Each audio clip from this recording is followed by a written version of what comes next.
오늘은 야고보서 시작합니다. 야고보서 1장부터 같이 기도할까요?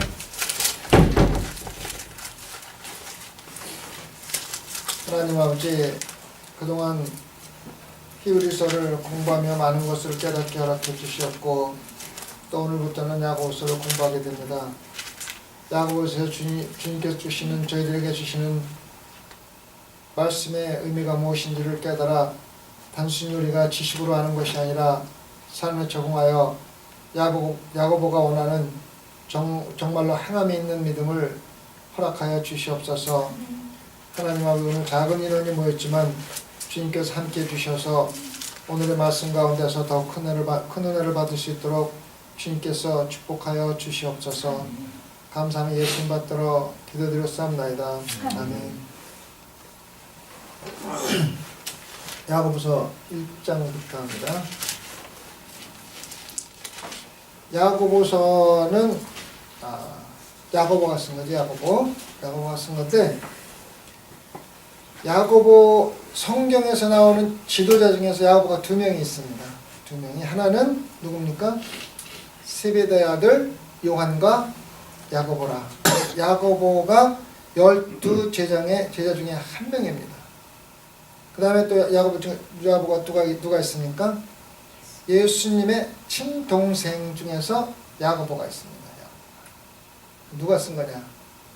사도 야고보가 쓴 거냐? 아니면 예수님 친동 야고보가 쓴 거냐? 이것을 알 수 있는 방법 두 가지가 있어요. 첫째는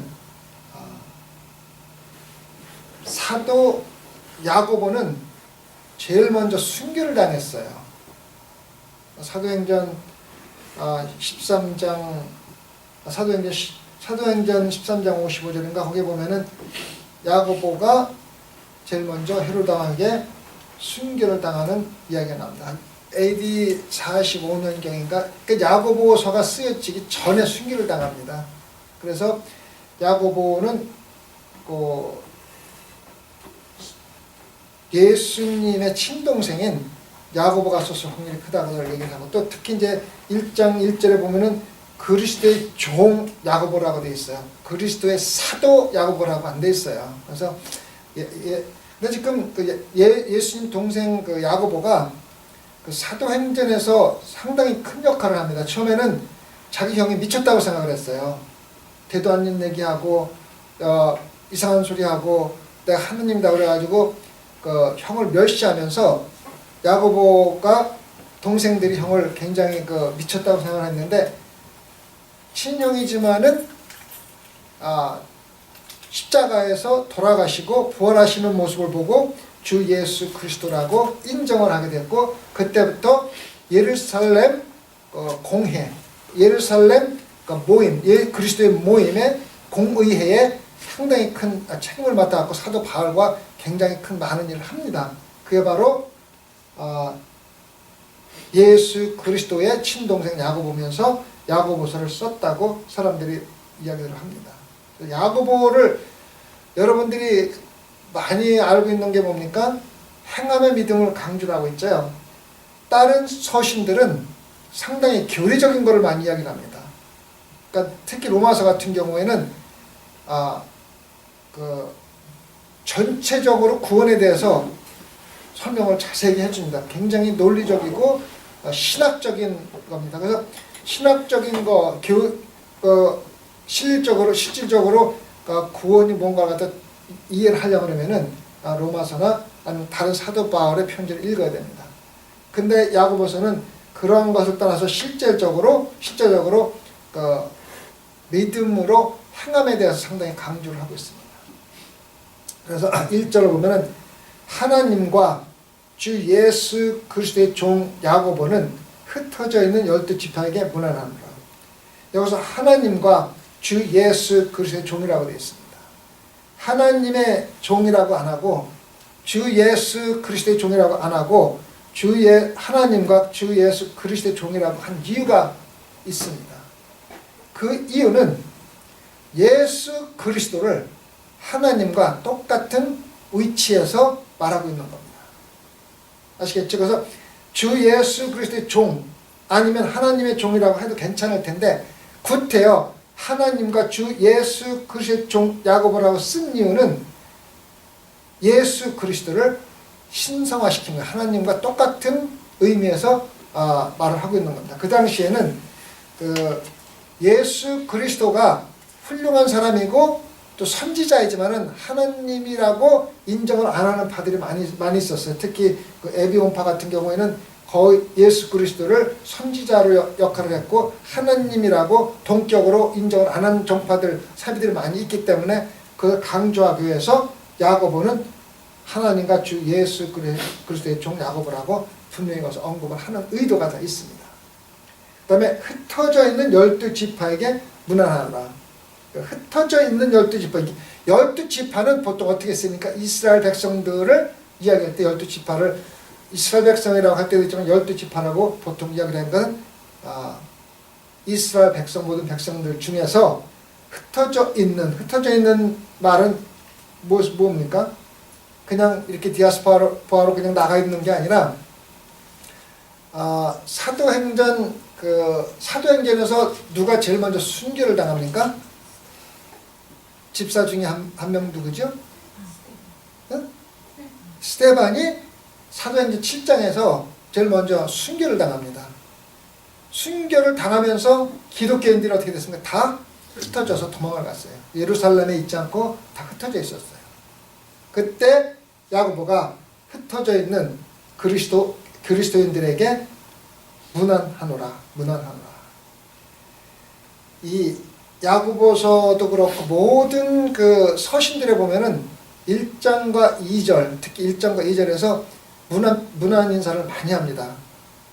하나님의 종된 사도 바울은 하면서 문안 인사를 하는데 이 문안 인사가 우리에게 주는 의미가 무지무지하게 큽니다. 아까 얘기했지만 하나님과 주 예수 그리스도의 종이라고 한 것은 바로 하나님과 그리스도를 동격화시키는 의미에서 한 거고, 그리고 종이라고만 쓰고 사도라고 안 쓴 것은 이거는 사도 중에 한 사람이 아닌 그냥 일반적으로 그리스도의 진짜 그리스도를 주인으로 모시는 사람 중에 하나가 썼다는 것 같다 의미해주고, 그 다음에 흩어져 있는 사람은 일반적으로 그냥 외국에 사는 그러한 사람들이 아니라 예수 그리스도를 믿으면서 핍박을 통해서 아니면은 순교를 당하는 모습을 보면서 흩어져서 사는 그리스도인들에게 이스라엘 12지파라는 것은 이방인의 그리스도인이 아니라 이스라엘 유대교의 그리스도인에게 쓴다는 편을 갖다가 얘기해주고, 또 하나는 문안하노라는 게, 문안하노라는 단순히 그냥 그리딩이 아니라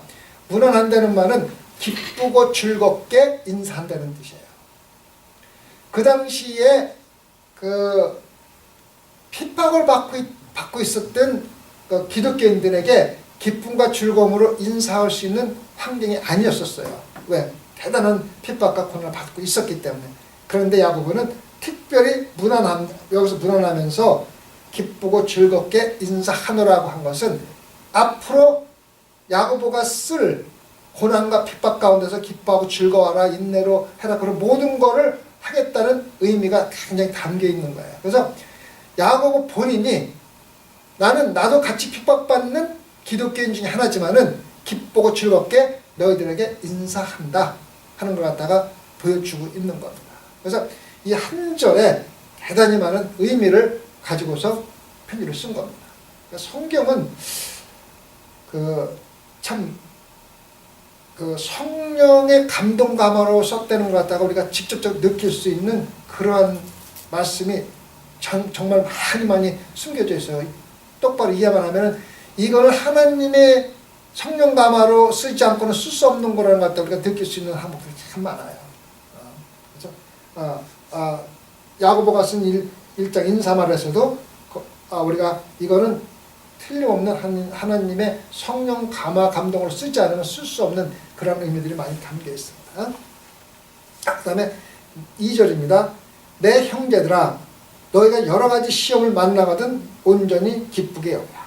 기쁨과 즐거움으로 본인이 핍박을 받으면서 본인이 기뻐하고 즐거워하지 않으면서 남한테만 기뻐하고 즐거워하라는 말을 할 수가 없기 때문에 문안하노라. 내가 기쁘고 즐겁게 너희한테 인사하느니 나도 핍박과 고난 가운데 있지만은 기쁘고 즐거워하느니 너희도 여러 가지 시험을 만나거든 온전히 기쁘게 여기라.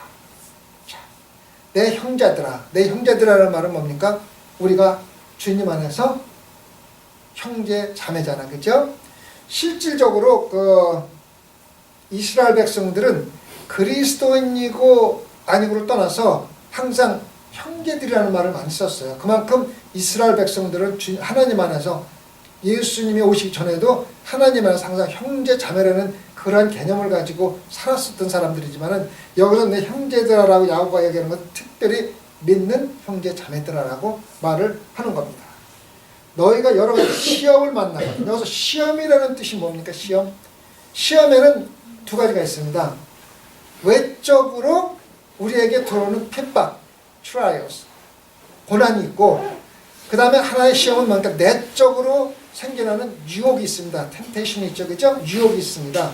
그래서 외적으로 들어오는, 다른 사람이 핍박하는 거 있고, 또 하나는 내가 내부적으로 시험을 받는, 예를 들어서 뭐 돈에 대한 욕심이라든가 또 정욕이라든가 모든 것들이 내부에서 막 일어날 때에 그것도 시험이라고 하는데, 야고보가 여기서 쓰는 것은 외적인 시험을 먼저 말하고 그 다음에 13장부터는 내적인 시험에 대해서 또 이야기를 합니다. 그래서 여기서 특별히 시험을 만나거든이라는 것은 외적으로 지금 여러분들이 받고 있는 고난에도 불구하고 온전히 기쁘게 여기라. 자, 온전히 기쁘게 여기라는 이유가 뭡니까?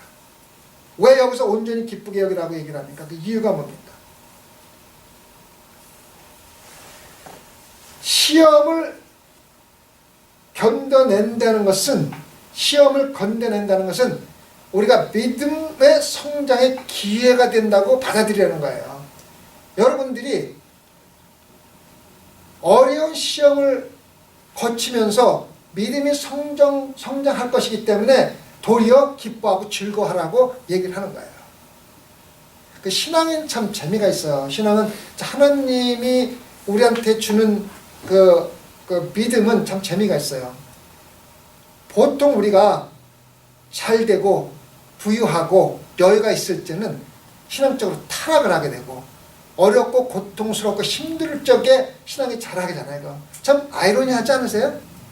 보통 사람들은 돈이 넉넉하고 고난 어려움과 고통이 없고 잘 살고 잘 되면 편안하고 좋은데, 이상하게 믿음은 그렇게 되면은 사람이 타락하게 되고, 어렵고 힘들면 항상 믿음으로 이뤘을 수 있는 그 기회가 참 많거든요. 그래서 재밌잖아요. 근데 왜 그러냐 하면은 그 인간의 본성이에요, 본성. 자, 아담과 이브가 죄를 지을 적에 고난과 고통에 있었어요? 아니에요. 완전한 이상적인 삶을 살고 있었어요. 먹을 거 다 자기가 있었고, 또 아담과 이브가 모든 것을 다 다스릴 수 있는 통치권이 있었잖아요. 그렇잖아요, 그죠? 완전한 세상을 다룰 수 있는 통치권이 있었잖아요. 권력이 있었죠. 먹을 거 걱정 안 했죠.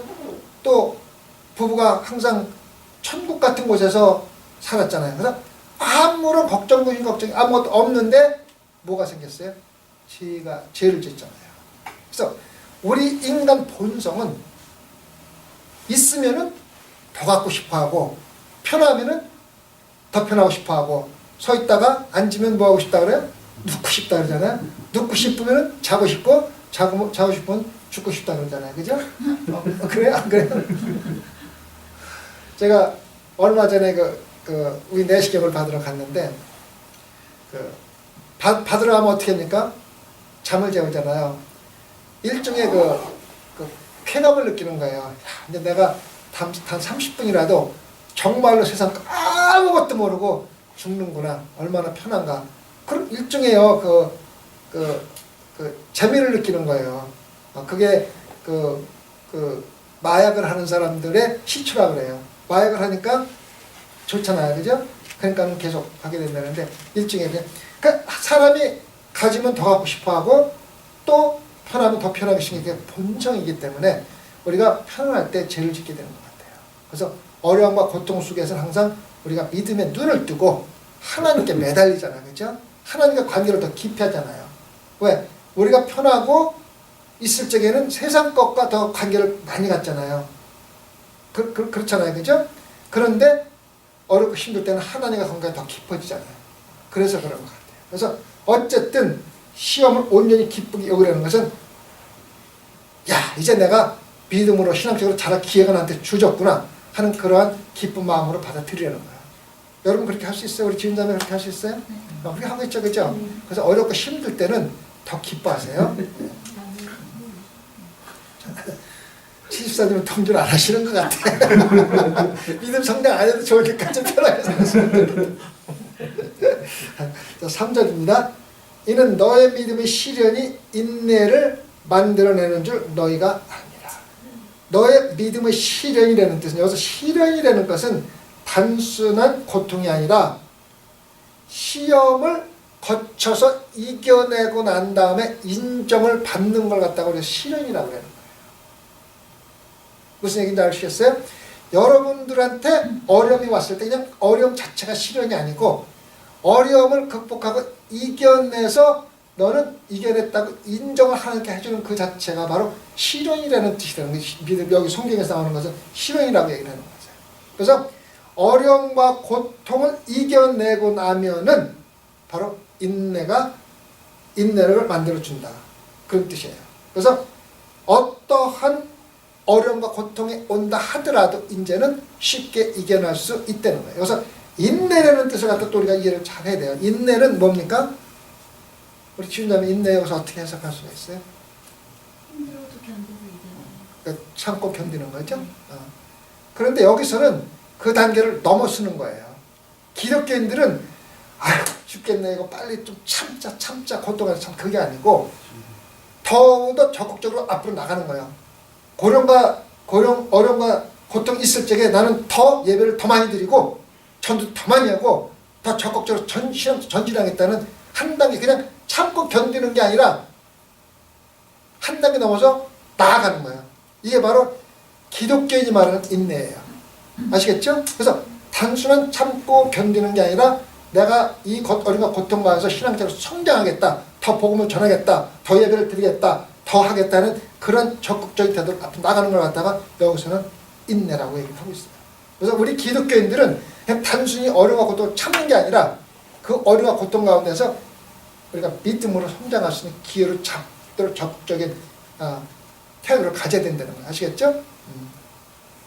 그래서 만들어낸 줄 아니라 4절에 인내를 온전히 이루라.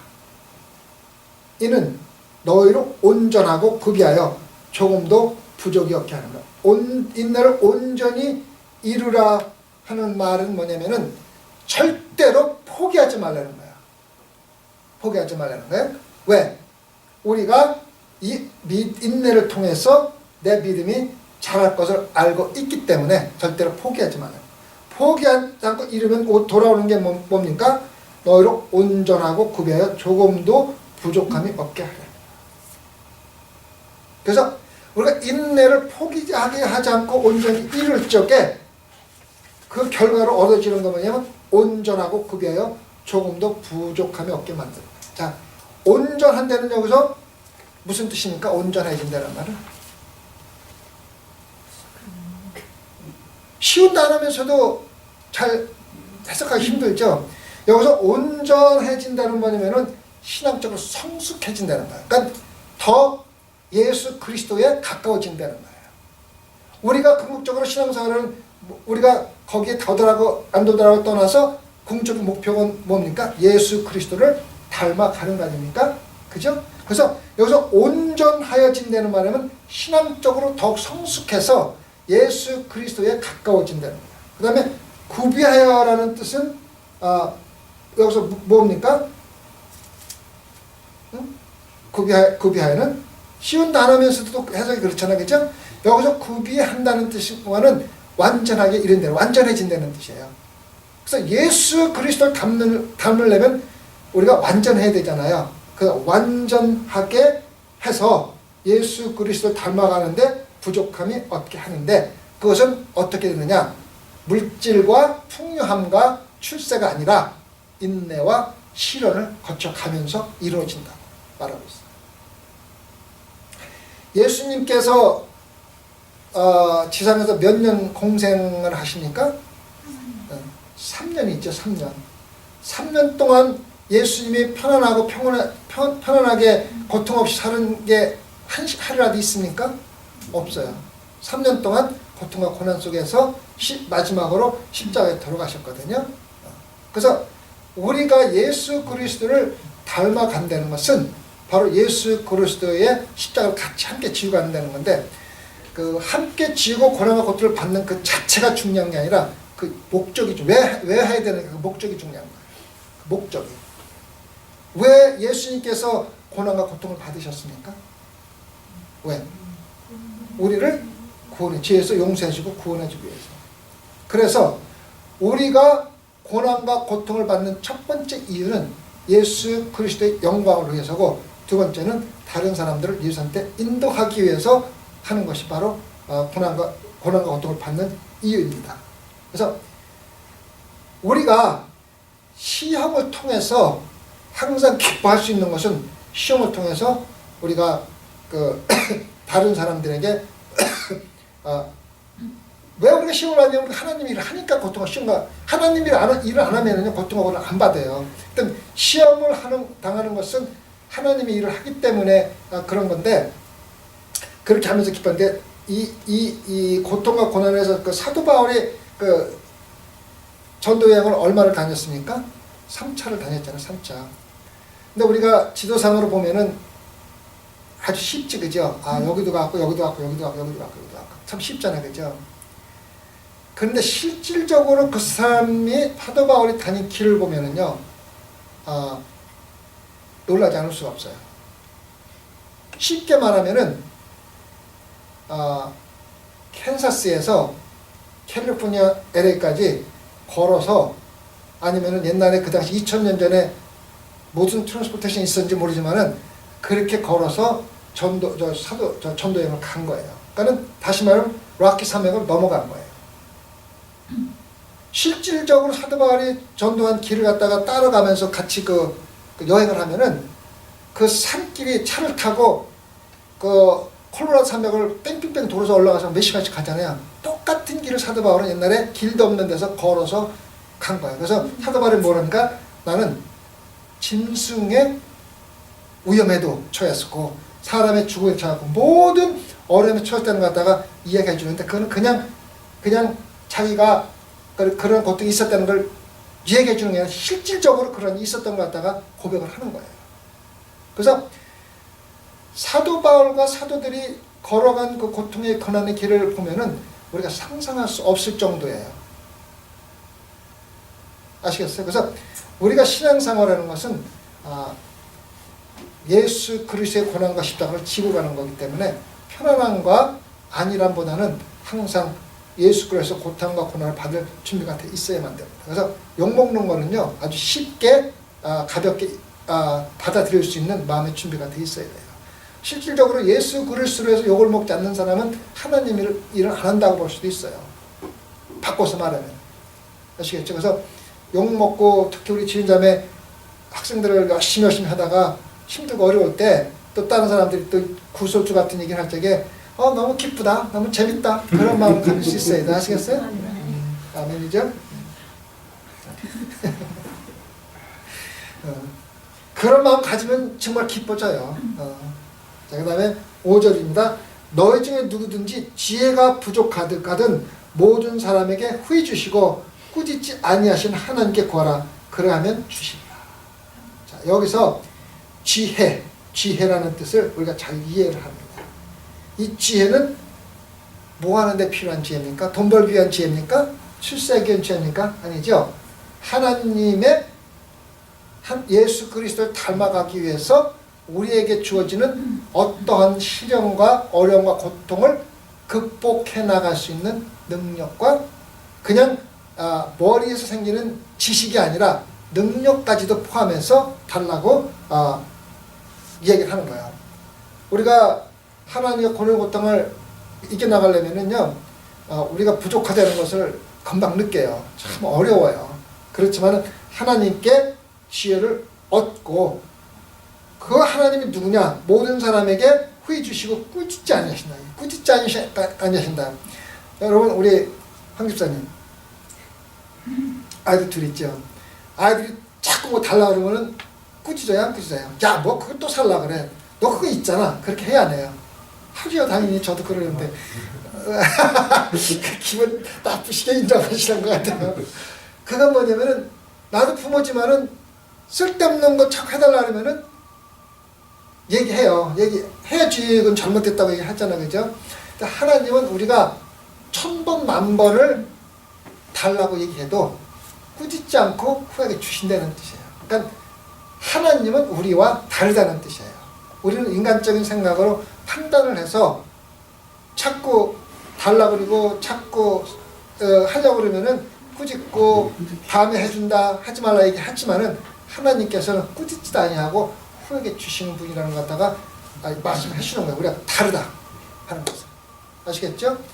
그래서 여러분들이 갖고 싶을 때 남편 아내한테 부탁하지 말고 부모한테 자식들 부탁하지 말고 누구한테 부탁해요? 하나님께 부탁하세요. 절대로 꾸짖거나 나무라지 않고 후회 주시는 분이라는 것 갖다가 말씀을 하고 계십니까?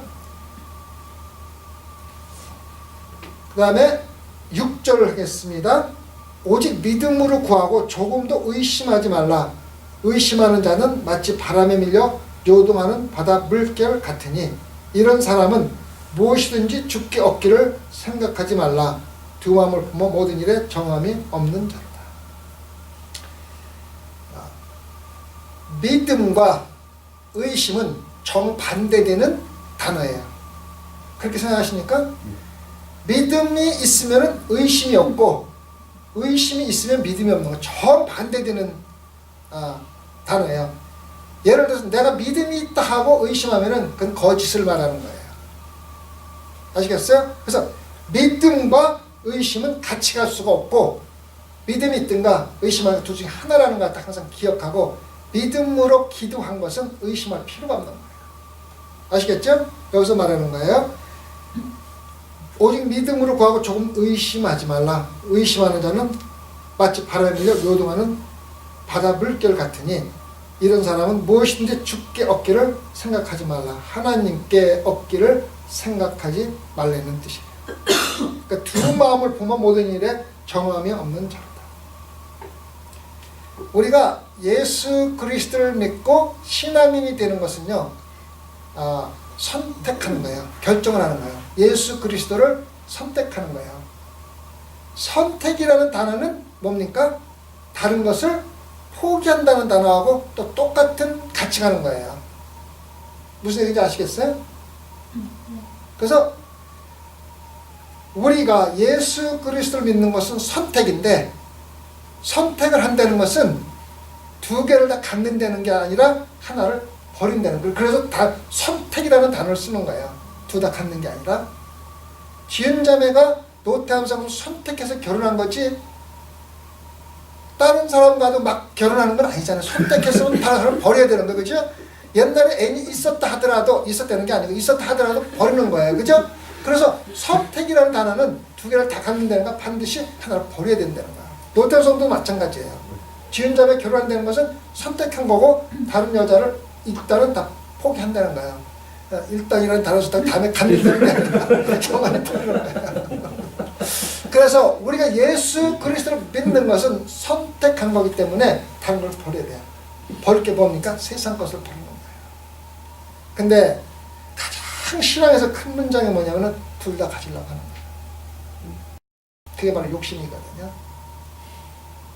이렇게 말하면 안 되겠지만은 자기가 두 개를 다 가지면 더 이득이 될 거라고 생각하지. 항상 하나보다는 두 개가 더 많은 것 같고 또 두 개 다 가지면 좋은 것 같지만은 이상하게도 신앙에서 두 개를 다 가지면은 하나만 갖는 것보다 손해야. 아예 예수님을 따라서 세상적으로 그냥 신나게 살다 지옥을 가든가 아니면은 진짜 세상 걸 보고 예수님 믿고서 천국을 가든가 해야지. 천국도 가고 세상 것도 하려고 중간에 가다가 둘 다 못 갖고서 그냥 다 버리는 거예요. 우리 70살이면 항상 저하고 같이 얘기하면 나는 식당 문 밖에 나가면 식당은 아주 잊어버린대. 뭐 내가 식당 밖에 나가가지고 그 걱정해봐야 아무 도움도 안 되는데 휴가도 아니고 일하는 것도 아니고 아무것도 아니라는 거야. 근데 74년만 되는데 제가 이번에 시카고 가고 하려니까 안 되더라고요. 직장은 그냥 잊어버리면 괜찮은데 교회 일은 잊어버릴 수가 없는 거예요. 내가 시카고 가 있어도 설교는 해야 될까지 안 할 수는 없잖아요. 그죠? 또 아침 새벽 예배 때 인도해야 되잖아요. 또 오늘 오후에 또 청년들하고 또 성경 해야 되잖아요. 그러니까는 완전히 잊어버리고 에이 뭐 설교 되든 말든 그렇게 할 수가 없잖아요. 그죠?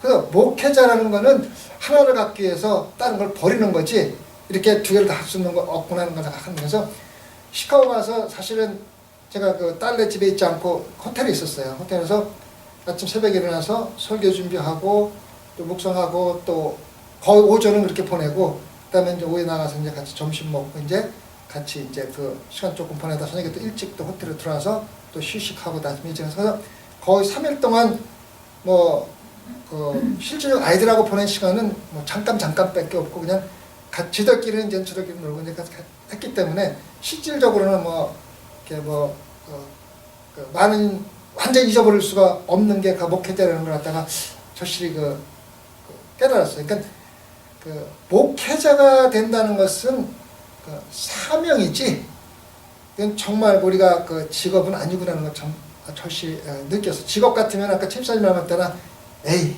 잊어버리 할 수가 있지만은 사명은 우리가 어디 가서 무엇을 하든지 간에 버리거나 잊어버릴 수가 없잖아요. 그죠? 예를 들어서 우리 황 집사님의 아이들이 둘이 아버지잖아요.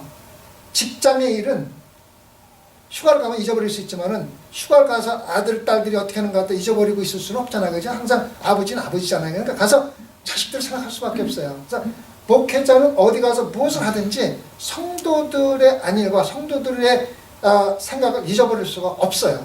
그는 그런 생각을 할 수 있는 사람이라 그러면은 목회자가 되는 건 조금 좀 삼가하는 게 좋겠다는 생각이 들더라고요. 그래서 아버지가 어디 가 있어도 아버지는 아버지듯이 목회자는 어디 가 있든지 성도들의 안일과 영적인 상태를 갖다가 점검하고 또 기도하고 또 말씀을 준비해야 되는 걸 갖다 잊을 수가 없는 걸 갖다가 많이 느낄 수 있었던 시간이었던 것 같아요. 그래서 좋은 시간 많이 가졌어요. 또 점심 애들하고 같이 하면 주로 재밌는 시간이 먹는 거예요. 솔직히 말해서 먹는 건데 문제가 뭐냐면은 제가 요즘에 몸이 좀 안 좋았고 속이 안 좋았겠네요. 옆에 앉아갖고 잔소리를 하니까 먹어도 맛이 없어요. 이거는 커피 마셔 한 입만 딱 들어가면은 마시지 마. 커피 마시면 속은 아프대. 안 좋대. 또 뭐 치킨 다리 하나만 먹으면은 그거는 기름기 있어다고 거기 리스트 보니까 먹지 말래. 따지면 아무것도 먹을 게 없는 거예요. 그 먹긴 먹으면서도 아주 맛이 없어요. 그래서 우리가 그 하나님의 일을 할 적에는 목회자뿐만 아니라 여러분들이 사명을 받았기 때문에 사명을 받은 선택진 종으로서 절대로 잊어버릴 수 없고 시련과 시련을 갖다 기쁘게 받아들이라고 야고보는 우리한테 이야기를 해주고 있는 거예요. 그래서 내일 제가 그 로마서 5장 1절과 4절 말씀을 가지고 설교를 하는데 사도 바울이 로마서 1장과 4절을 통해서 논리적으로 다 설명을 했어요. 다 설명을 해가지고 믿음은 의롭게 되는데 의롭게 되는 건 뭐 예수 그리스도 믿는 믿음으로 하고 뭐 그런 걸 다 설명을 해가지고 이제 우리 머릿속에 의롭게 되는 것은 예수 그리스도를 믿는 믿음으로만 된다는 것을 우리가 이제 알아요. 그럼 사도 바울이 그래서 어쨌다는 거야? 알고 있으면 뭐가 안 되는 거야? 그래서 5장서부터는 실질적으로 우리가 우리 삶에 적응하는 법에 대해서 말하기 시작해요. 그래서 내일 설교는 우리가 믿음으로 의롭다 함을 받는다는 걸 알았으니까 그것을 가지고 우리가 무엇을 할 건가, 어떻게 살 건가에 대해서 이야기를 조금 할 거예요. 야고보는 우리가 지금까지 서신서들 복음서를 통해서 우리가 믿음에서 여러 가지 배웠는데 그래서 어떻게 하느냐, 그걸 가지고 믿음으로 사는 방법에 대해서 이야기를 해주고 있는 겁니다. 벌써 40분이 넘어가지고 여기까지만 하고 다음에 이제 그다음부터 하겠습니다. 자, 기도하십시다. 하나님 아버지, 오늘 아침에는 야고보서를 통해서 우리가 믿음 생활, 신앙 생활 하면서 어떠한 어려움과 고통과 외적인 시련과 시험이 온다 할지라도 우리가 단순히 참는 것이 아니라 그것을 우리가 신앙적으로 성장하여 예수 그리스도 안에서 온전하게 될 수 있는 기회가 주어진 것을 깨닫고 기뻐하게 기쁨으로 그 시련과 고통을 이겨나갈 수 있는 믿음을 허락해 주시옵소서. 또한 우리가 그 어려움과 고통을 이겨나갈 때 저희들의 힘이 부족하고 지혜가 부족할 때는 우리 힘으로 하는 것이 아니라 후히 주시는 꾸짖지 않고 넉넉하게 주시는 예수 그리스도께 간구하여 우리의 능력과 지혜를 받을 수 있는 지혜로운 성도들이 될 수 있도록 인도하여 주시옵소서. 오늘 작은 인원이 모였지만 하나님 감사합니다. 이렇게 또 하나님 말씀을 통해서 은혜 받게 하심을 감사를 드립니다. 이 은혜를 사람들에게 전할 수 있고 또 우리 삶 속에 적용할 수 있는 귀한 성도들로 인도하여 주시옵소서. 감사하며 우리 예수님 받들어 기도드렸사옵나이다. 봅시다. 고상인가? 고상인가?